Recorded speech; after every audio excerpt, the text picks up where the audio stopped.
assuming that you've done your research on this and you understand that an LLC is probably the best one for you, then let me show you how to set it up. So one of the first steps in creating our LLC is actually going to be coming up with a name for this company. Every state's going to be different. The way that LLCs work is that it's really up to the state when you are registering it. It's not like so much of a federal thing. And so you need to go through a couple of, things to make sure that you're doing this properly. And so you need to avoid names that would be confused with other types of businesses. So like if I wanted to start a company called Starbucks Bakery, well, that's pretty close to Starbucks coffee, and that already exists in my state. And so I might get rejected if I try to create a company called Starbucks, or like if I try to make a restaurant called McDonald's, they're going to reject that because it already exists. So that's one of the biggest criteria there, is not coming up with a name that already exists. Then also making sure that you're not, putting words in there like bank or lawyer if you don't have those types of certifications, or like doctor is very difficult of a word to use in your business. So when we are looking for a name for a business,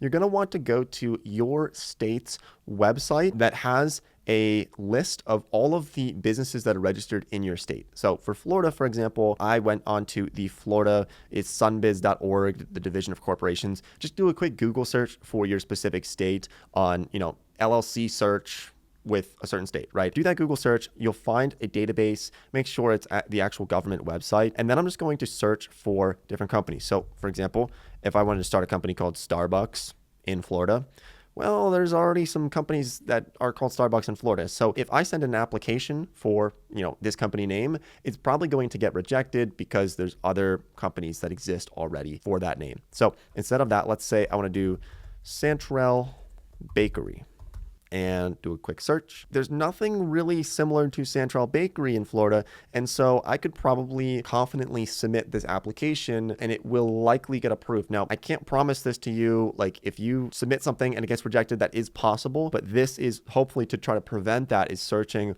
on the state's website to make sure that the business does not already exist in your state.